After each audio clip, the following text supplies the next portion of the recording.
වාහනයක් නම් ඉස්සර රෝඩ් එක ඕන පැත්තට හැරෙව්වම වාහනේ ඒ පැත්තට හැරවෙනවා. හැබැයි ප්ලේන් එකක් කුරුල්ලෙක් වගේ උඩින් යද්දී කොහොමද හරවන්නේ? ඉතින් අද කතාවේ ගැන කලින් වීඩියෝ එකේදී අපි කතා කළා අතිවිශාල බරක් තියෙන යෝධ ගුවන් යානයක් කොහොමද පොළොවේ ඉඳන් උඩට ඔසවන්නේ කියලා.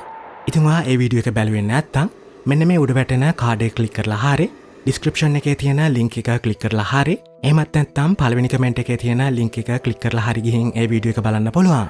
ඉතින් ප්ලේන් එක පොළොවේ ඉඳන් ඉහළට ඔසවලා ඊට පස්සේ නියමිත ගමන් මාර්ගයට ආවට පස්සේ ප්ලේන් එක ගමන් කරන්නේ මේ විදිහට තිරස් විදිහට.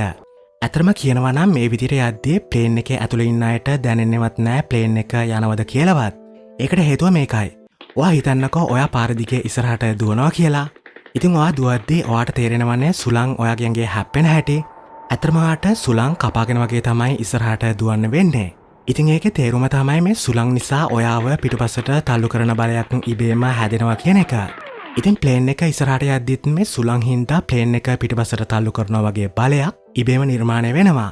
ඒකට කියන්නේ ඩ්‍රැග් එක කියලා. ඉතින් ප්ලේන් එක නියමිත ගමන් මාර්ගයේ යද්දී මේ ප්ලේන් එක පසුපසට තල්ලු කරන බලයට හරියටම සමාන වෙන විදිහට තමයි ප්ලේන් එකේ එන්ජින් වලින් ප්ලේන් එක ඉස්සරහට ගමන් කරවන්නේ.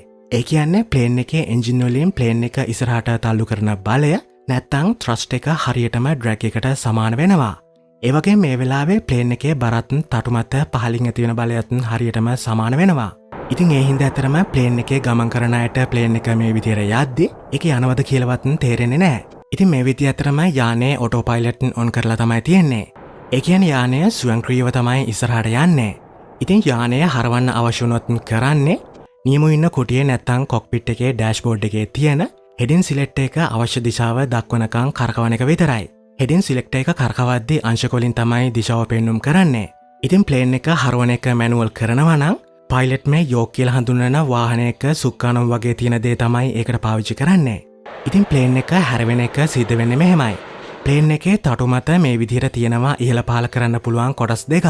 ඒවට කියනවා ඒලරොන්ස් කියලා. ඉතින් ප්ලේන් එක හරවද්දී මේ එක තටුවක තියෙන ඒලරොන් එක උඩ පැත්තටත් අනෙක් තටුව මත තියෙන ඒලරොන් එක පහළ පැත්තට හරවනවා. ඉතින් මේ හින්දා අපි කලින් වීඩියෝ එකේදී පැහැදිලි කරලා දීපු විදිහටම තටු මතින් සුළං ගමන් කරන විදිය වෙනස් වෙන හින්දා ඒලරොන් එක පහළට හරවපු තටුව මත විශාල බලයකොත් අනෙක් තටුව මත සාපේක්ෂව අඩු බලයකොත් පහළ ඉඳන් ඉහළට ක්‍රියාත්මක වෙන්න පටන් ගන්නවා. ඉතින් මේකේ ප්‍රතිඵලය තමයි ප්ලේන් එක මේ විදිහට ඇලවෙන එක. ඉතින් මෙහෙම ප්ලේන් එක ඇලවෙලා යද්දි තමයි හැරවීම වෙන්න පටන් ගන්නෙ.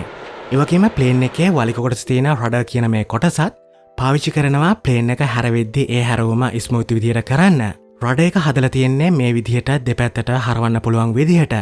ඔයාලට පේනවා ඇත්තේ ප්ලේන් එක හැරවෙන පැත්තට රඩර් එක හැරෙව්වම රඩර් එක මතින් සුළං ගමන් කරන විදිය වෙනස් වෙන හින්දා හැරවුම ගන්න පැත්තේ ඉඳන් ප්ලේන් එකේ වලික කොටස මත බලයක් නැතිනම් තල්ලුවක් ක්‍රියාත්මක වෙන හැටි. ඉතින් මේ හින්දා හැරවුම ගද්දී ප්ලේන් එක හැරෙන්නේ හරිම ස්මූත් විදිහට. ඉතින් ඔන්නෝම තමයි ප්ලේන් එක අහසේදී හරවන්නේ. ඉතින් අපි ඊළඟ වීඩියෝ එකෙන් බලමු කොහොමද ප්ලේන් එකක් ගොඩ බසවන්නේ කියලා. ඉතින් මේ channel එකෙන් තාක්ෂණය විශ්වය සම්බන්ධව ගොඩක් දේවල් දන්න සිංහලෙන්ම ඔයාලට අරගෙන එන්න බලාපොරොත්තු වෙනවා.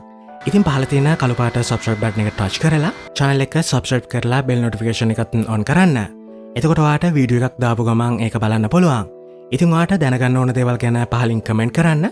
අපි ඒව ගැනත් ඊළඟ වීඩියෝස් වලින් කතා කරමු. ඒවගේම වීඩියෝ එකට ලයික් එකක් දාලා යාළුවෙකුටත් මේ වීඩියෝ එක බලන්න ෂෙයා කරන්න. එහෙමනම් අපි ඊළඟ වීඩියෝ එකෙන් නැවත හමු.